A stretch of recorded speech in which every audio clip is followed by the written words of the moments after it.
पंजाब सरकार ने सिੱਖਿਆ क्रांति तहत सरकारी स्कूलों की नुहार बदल दी है। सूबा सरकार ने बुनियादी ढांचे विच सुधार किया, जिस दे नतीजे वजों विद्यार्थियों की पढ़ाई च दिलचस्पी वधी है अते सालाना नतीजे भी बेहतर हुए हैं। इस दे नाल ही सूबा सरकार स्कूलों विच आधुनिक सिੱਖਿਆ देण लई स्कूलों के अध्यापकों अते प्रिंसीपलों नूं विदेशों विच सिखलाई लई भेज रही है। सरकारी स्कूलों का काया पलट हो रहा है। साडे स्कूलों के बच्चे, सरकारी स्कूलों के बच्चे JEE main, JEE advance, NEET ते फौज दे बड़े बड़े जिहड़े अफसरां दे ट्रेनिंग दे जिहड़े पेपर ने वो क्लीयर कर रहे हैं। सरकारी स्कूलों के बच्चे ये काम होंदे ने जी।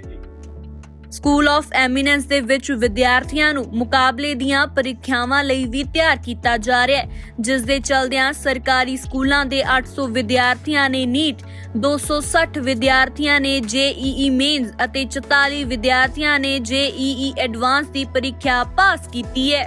ते सर मेरा बच्चा भी अज JEE एडवांस कट गया, मैनूं बहुत खुशी है जी इस गल दी। हाँ जी, हाँ पहली बार कोई एजुकेशन में इन्ना सपोर्ट कर रहा जी।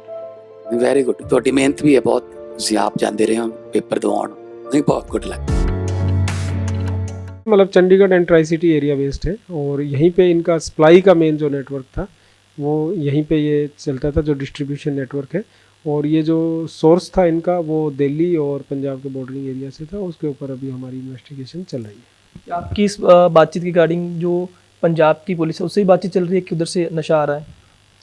नहीं, देखिए पंजाब पुलिस को जैसे ही हमारा कुछ इसमें ऐसे एक्यूज्ड आइडेंटिफाई होते हैं तो हम इंटीमेशन भेजते हैं। हमारा यहाँ पे ड्रग सेक्रेटरीट है तो उसके थ्रू हम इंटीमेशन भेजते हैं कि किसी एरिया जिसमें कोई भी नेबरिंग स्टेट का कोई भी एक्यूज्ड अगर हम नार्को में गिरफ्तार करते हैं तो फिर उसके ऊपर अगर वो लोकल पुलिस को लगता है कि आगे उस नेटवर्क में कुछ है तो वो काम कर लेते हैं। और जो सप्लाई चेन होती है हम कोशिश करते हैं हम खुद भी लास्ट छोर तक उसमें जाएं।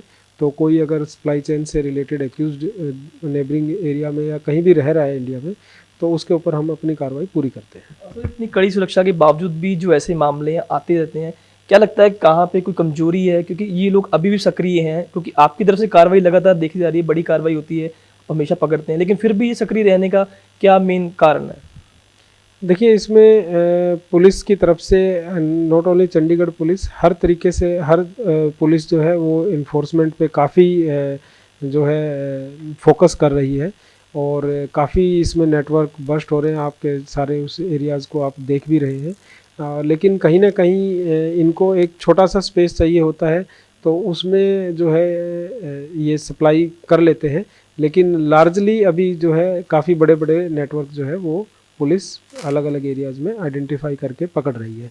तो कहीं ना कहीं इनके ऊपर जो है काम ज़्यादा हो रहा है तो उस वजह से इनके सप्लाई डिस्ट्रीब्यूशन नेटवर्क्स पे असर ज़रूर पड़ा है और धीरे धीरे हमारा एम है कि इसको हम बिल्कुल जीरो कर देंगे। लास्ट वाली ये कि जो देखा जा रहा है कि जो लेबर वर्क लोग हैं वो ज़्यादा इस काम में घुसने की कोशिश करते हैं, उनको लगा जाता है कि हाँ पैसे कमाएंगे, मिल जाएंगे ईजिली। उनके लिए आप चंडीगढ़ में ट्राई सिटी में ऐसा क्या कर रहे हैं कि उनको उनके ऊपर निगरानी ज़्यादा की जाए? देखिए इसमें ऐसा तो नहीं है कि लेबर क्लास के ज़्यादा हैं, कोई भी जिसको लगता है थोड़ा सा किसी इस तरीके से बैड कंपनी में वो टच आ जाता है तो उसको लगता है कि ये एक इजी मनी का सोर्स है, बट जैसे ही वो अरेस्ट होता है तो उसकी जो परिवार की हालत है वो पहले से भी बदतर हो जाती है। तो इसमें हम तो सिर्फ ये मैसेज देना चाहेंगे कि कोई भी ल्यूक्रेटिव उसमें ऑफ़र में आकर कोई इनमें इन्वॉल्व ना हो, क्योंकि ड्रग्स में एक बार केस में अरेस्ट होने के बाद फिर वो पूरी ज़िंदगी उसको जेल से निकलना बहुत मुश्किल हो जाता है। इसमें सज़ा भी, और हमारी जो इन्वेस्टिगेशन है उसमें क्योंकि हमारी कन्विक्शन रेट भी बहुत हाई है, अभी कन्विक्शन रेट के ऊपर फोकस किया जा रहा है तो इसमें बेल भी नहीं है, तो इसमें जो है प्रॉफिट से ज़्यादा आदमी को नुकसान ही होता है। तो हम तो यही कहना चाहेंगे कि वो अपना इस ड्रग्स के कारोबार से दूर रहें। बिल्कुल, बहुत धन्यवाद।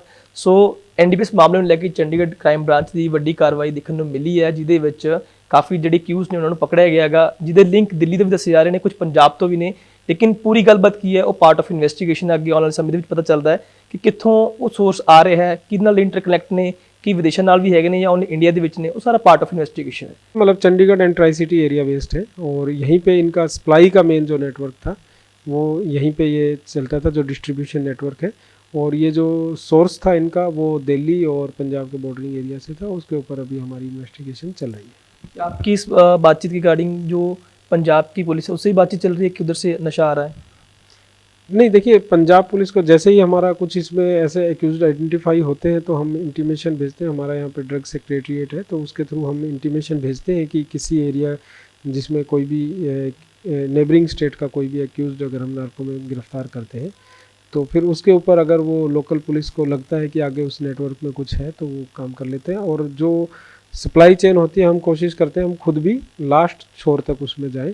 तो कोई अगर सप्लाई चेन से रिलेटेड एक्यूज्ड नेबरिंग एरिया में या कहीं भी रह रहा है इंडिया में तो उसके ऊपर हम अपनी कार्रवाई पूरी करते हैं। तो इतनी कड़ी सुरक्षा के बावजूद भी जो ऐसे मामले आते रहते हैं, क्या लगता है कहाँ पे कोई कमजोरी है? क्योंकि ये लोग अभी भी सक्रिय हैं, क्योंकि आपकी तरफ से कार्रवाई लगातार देखी जा रही है, बड़ी कार्रवाई होती है, हमेशा पकड़ते हैं, लेकिन फिर भी ये सक्रिय रहने का क्या मेन कारण है? देखिए इसमें पुलिस की तरफ से नॉट ओनली चंडीगढ़ पुलिस, हर तरीके से हर पुलिस जो है वो इन्फोर्समेंट पे काफ़ी जो है फोकस कर रही है और काफ़ी इसमें नेटवर्क बस्ट हो रहे हैं। आपके सारे उस एरियाज़ को आप देख भी रहे हैं, लेकिन कहीं ना कहीं इनको एक छोटा सा स्पेस चाहिए होता है तो उसमें जो है ये सप्लाई कर लेते हैं। लेकिन लार्जली अभी जो है काफ़ी बड़े बड़े नेटवर्क जो है वो पुलिस अलग अलग एरियाज़ में आइडेंटिफाई करके पकड़ रही है।